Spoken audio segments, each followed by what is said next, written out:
and welcome to Otaku no Video for December 9th, 2009. Welcome. Coming up, an anime primer on anime director Satoshi Kon.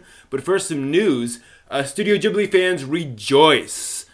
For those of you who don't know, Studio Ghibli made Spirited Away, Howl's Moving Castle, lots of other cool animated films. The head of the company, Toshio Suzuki, announced on his radio show recently, and I guess, yes, he has a radio show. Anyway, he announced Studio Ghibli will be announcing their next film in a couple of days. Looks like it'll be directed by one of their longtime animators. So not one of the Miyazakis, not Takahata, not one of their existing staff. So not one of the existing directors, at least. Very interesting. Last time this happened, we got Whispers of the Heart, which is probably my favorite Ghibli anime film of all time. So we'll see. If you haven't seen Whispers of the Heart, find it. Meanwhile, Lupin is at it again, the scoundrel. A statue near Shibuya train station disappeared overnight and was replaced with a giant note saying, "Thanks for the statue, signed Lupin III. I am not making this up, as awesome as it is.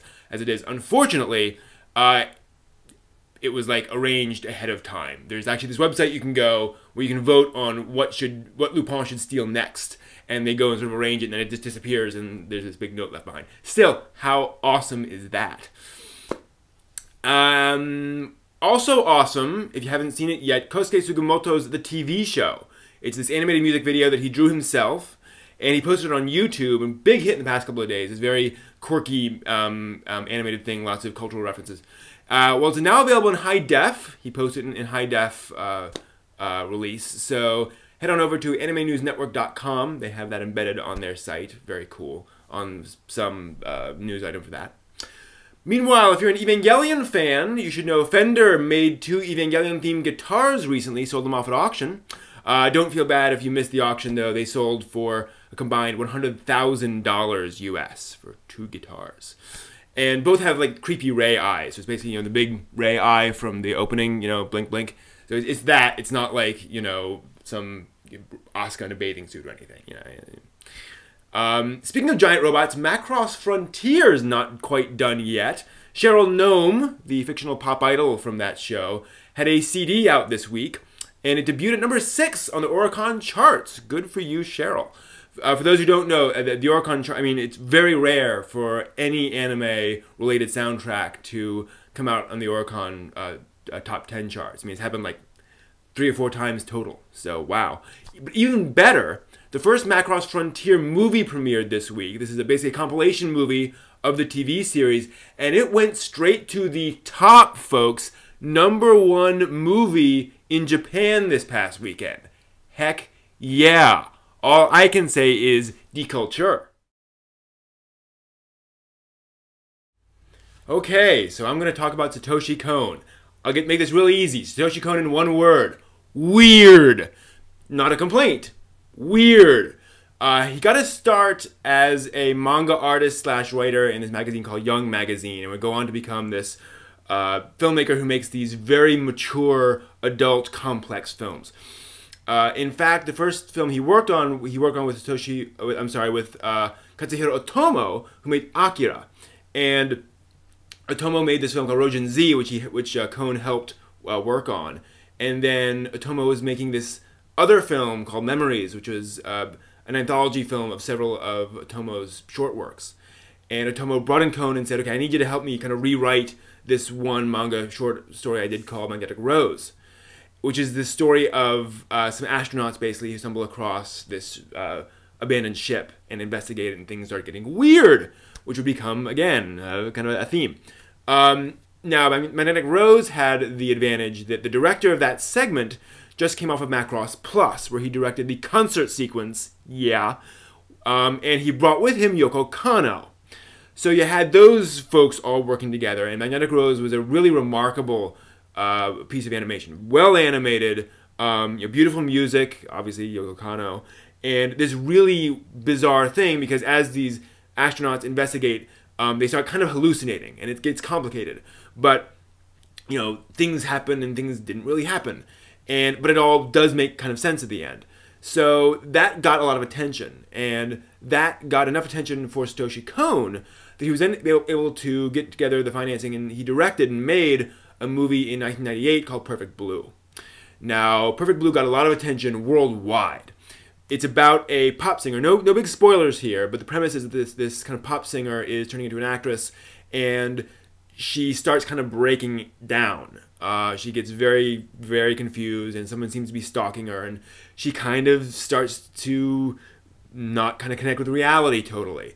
And so it starts exploring these questions of what happens when you don't know what's going on, and what do you trust, and who do you trust, and how does everything come together. And the cool thing about Perfect Blue is if you try to do this live action, as soon as you saw one of these weird things happening, it would be obvious it's a special effect. But because it's all anime, it all looks the same. Anime, whatever. And so this illusion of reality is maintained throughout the entire film. And it takes longer for you to realize, oh wait, this couldn't possibly be reality. And he does a lot of tricks with you to figure it out. Also, I mean, there's nudity, there's blood. This is aimed straight at adults. This is an R-rated, American psychological thriller. Just happens to have been made in Japan as anime. Cool. He then followed that up with Millennium Actress, which is a much less raw film. There's no nudity, there's no blood and such, and basically it's about an actress and some documentary filmmakers who are interviewing her about her film career, and as they interview her, they kind of get swept up in her story, and they kind of start appearing in her previous memories and such, and they're kind of experiencing them along with her. And there are some, complexities there going on in terms of what she's trying to remember.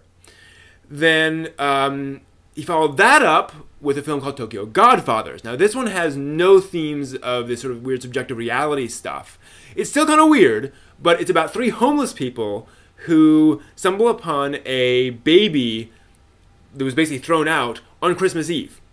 So it's a Christmas story, basically, as they try to figure out what to do with this baby, and they're running around, and things are closing down, and it's sort of this weird miracle of Christmas story. And they're all homeless for a reason.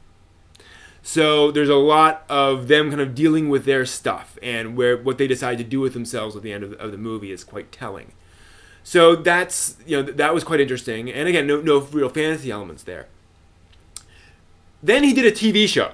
Paranoia Agent, 13 episodes long in 2004, and man, I mean, again, shared reality or subjective reality.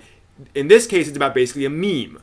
A lot of folks, something happens, folks start, talking about it, and it kind of grows and grows and grows. And the question of what does that mean? What does it mean when people start believing in something that may not even really be true totally? So that's much more complicated, and he has, of course, a much larger stage to work on with like 6 hours worth of material there. His most recent film then was called Paprika. This is about a woman who can basically put herself in people's dreams and try to find out things. And in this case, the difference is that while she's not in the real world or anything, she can't control what's going on around her, but she knows she's in a dream.